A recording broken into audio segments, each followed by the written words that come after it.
Hey guys, it's Mike Nardi here. In this video, I'm going to talk about how to not get banned on Fiverr. A lot of things I read online show Fiverr sellers who have gotten banned or are confused as to why they've gotten banned. In this video, I'm going to cover a bunch of things that I think you should or should not do that'll help increase the chances of you staying in good standing as a Fiverr seller. Because at the end of the day, you can't make money on Fiverr if they ban your account. So watch this video, like and subscribe, and I hope you guys stay in good standing and make money on Fiverr. The first and most obvious thing that you need to do to not get banned on Fiverr is to maintain the Fiverr seller standards. Your response rate, your order completion rate, and your on-time delivery rate. Make sure these are all over 90%. This is so important. Also, Fiverr cares about what you're getting rated, so always aim for 5-star ratings. If you can't maintain these standards, there's a chance your account might get reviewed. And if people are complaining about you, or if Fiverr just sees you as an inconsistent seller, you might get banned.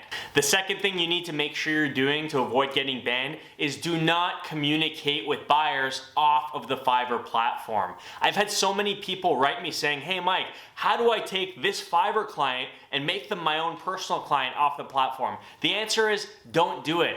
Fiverr's been awesome to you. Fiverr is a free marketing engine. That 20% cut they take is their cut. They're putting together millions of buyers and sellers around the world. So do you think they're gonna like it when you're going against their business model and trying to remove paying buyers from their platform?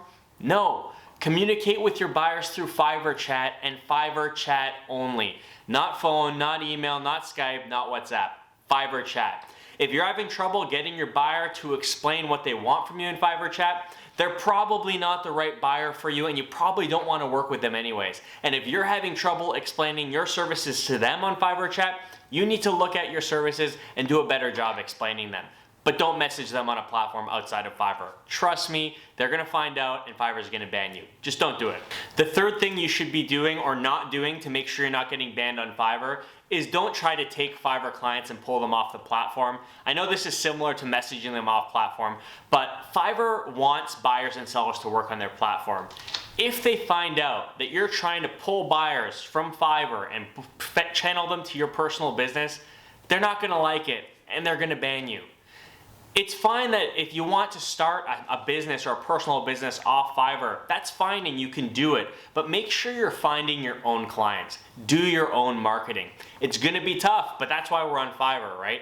If you wanna sell to people on Fiverr, sell to them on Fiverr. If you wanna sell to people off of Fiverr, find those clients yourself. Please, trust me, Fiverr will find out, and when they do, they're gonna stop you from having access to the great thing, which is Fiverr clients, and there's a lot of them for you to sell to. The fourth thing you shouldn't do to ensure you're not getting banned on Fiverr is don't try to get clients to pay you directly. A lot of people have asked me, hey Mike, how do I get my clients to pay me directly through PayPal? This is a no-brainer. The answer is you don't. Fiverr has done a lot of work to make the whole process of being a seller on their platform as easy as possible. They take care of everything from payment processing to withdrawals. So the answer to how to get paid on Fiverr is to get paid through Fiverr. Trust me, like all the other things on this platform, Fiverr is a business too. So if you start taking money out of their pocket through trying to get clients to pay you directly, those are essentially no longer Fiverr clients. They don't want that to happen. So stop trying to facilitate that if that's something you've been trying to do. It's gonna get you banned. The next thing you're gonna wanna make sure you do, and it'll ensure you're not getting banned on Fiverr, is to treat your buyers with respect. If you find yourself in an argument with a client or arguing with them about something, just take a step back and think, why are you guys in an argument? Was there a communication lapse? Was something not clear to either the buyer or you? Was your gig written clearly? Was the work you delivered in line with what they ordered? Think about the reason you guys are arguing and try to fix it. At the end of the day, as a Fiverr seller, it's our responsibility to make sure that we're doing right with our buyers. It's our responsibility to make sure we're properly communicating and coming to an equal understanding of what work will be delivered. So if an argument happens, it means something probably didn't line up there. Don't argue with your clients. Don't be disrespectful to your clients. Fiverr wants the buyers and the sellers to be happy, but since it's a self-service marketplace and you're creating gigs and selling them and managing them yourself as a seller, you need to make sure you're upholding that customer service standard.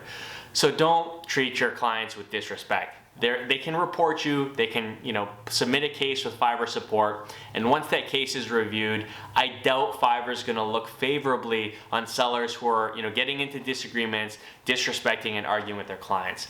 So please make sure you're treating your buyers with respect, and that'll go a long way in making sure that your account remains in good standing. The next thing you probably shouldn't do if you don't want to get banned on Fiverr is don't spam other sellers. As a seller myself, I've gotten a lot of messages from other sellers asking or begging if I could outsource work to them. I get it, you want to hustle, but don't do it. It comes off as annoying to the other sellers and they might report you. It's spammy. Create a gig. If you're trying to offer a service to that seller, there's a solution for you. Fiverr's the solution. Create a gig, do what you can to promote that gig, and sell your services the right way. If you start spamming every seller on Fiverr, asking them to send you work, sooner or later I'll bet someone's going to report you. They're going to be annoyed and they're going to submit a ticket to Fiverr support. And when Fiverr support reviews the ticket, I don't know, use your imagination. I feel like they might slap you on the wrist, or if you're a repeat offender, they might just ban you from the platform. Fiverr wants you to play within the box that they've created for us. So by spamming other sellers, you're not really doing that. Try to avoid it, please. All right, and the last thing you can do to make sure you're not violating Fiverr's terms of service and getting banned is to actually review the terms of service. I know this isn't something a lot of Fiverr sellers do, but if you're in doubt or you feel like you're at risk of getting banned, review the terms of service. Everything is outlined there and it tells you exactly what you need to do and what not to do to make sure your account stays in good standing. Anyways guys, that's all I have for you today. I want you all to be successful Fiverr sellers on the platform, and if you're worried about getting banned, I hope this video is helpful. Put this stuff beside your desk, review the Fiverr terms of service, and do what you need to do to stay a seller on the platform and grow your business and make money. So thanks again for watching. Make sure to check out the other helpful videos I have linked in the description, and have a good day. Cheers.